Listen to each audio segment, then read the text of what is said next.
Madam चात Bloch Eid अगू नेड़े आ रही है ते मरिया बंदे का भी एक पैगाम है, अगर तेरे तक अपड़ जावे तो लाइक शेयर जरूर करें। मैडम जी जिंद तंग दी नोक तुला है उसी पुरबा उम्मीद हो वैसी अचाड़ी नेक खुदा दे नेक दे आड़े खुशी समर मजीद हो वैसे। और मैडम जी जदा लग बंजी टाइम उदा निकली चलो मोड़ सही दीद हो वैसे अछड़ी ईद मुबारक के गल चा साडी मोड़ भी ईद हो वैसे। मेहरबानी मैडम जी। रासाब के होवे आखे च परखता काली रात चंगा सजोण दसींदा रहंदा है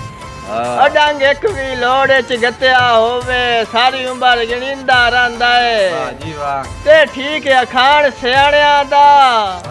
जेड़ा आम सुनिंदा रहंदा है मच्छी एक शहराज खराब होवे सारा जाल पुनिंदा रहंदा है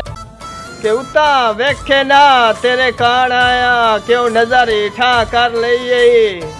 उका सिर चा सटिया गोडिया ते अखियां ते बाह कर लईए ते मैं दानिशा हर गल समझेंदा सिर नाल जू ना कर लईए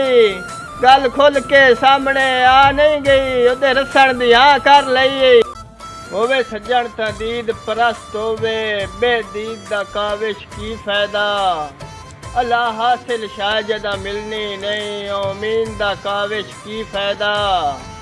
सिर्फ जो महदूद दिलासियां ताई ताकीद दा काविश की फायदा आवे साल तो बाद ते रोंदिया गुजरे ओ सीद दा काविश की फायदा मत्थे लग से तैनू इल्म वैसन अब मेरी जिवें जिवें निभदी रही है तैनू सा सा नाल दुआई दित्तियां भावें जेदी जिला ते उठावनी पई है ते बंदे कब्रां साल तू बाद लिवेंदे तुसा राजिया खबर ना लईए अधड़िया अजे नहीं दर्द तू कावड़ी लथियां अगू सगमी ईद आ गई है जिन्ना नाल रसाइयां कीतियां नी उन्ना नाल एक वारी लाड़िया गत संबर नू हौल ते चल चेती मेरा चन दरवाज़ियों वाड़िया ते मेरी सिख दे केच दे राठ बलोचा परा उठ नफरत दे काड़िया लख वार मलुटी होवन दे सने जुतियां ही सेज ते चाड़िया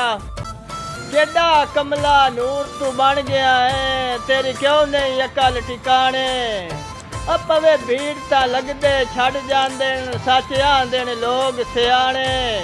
ते हर बशर भी लगदा नहू होंदा किते करना मुफ्त जुराने एवें खून दे पानी लाई वतना है कदी जम्मण भुन्ने होए दाने।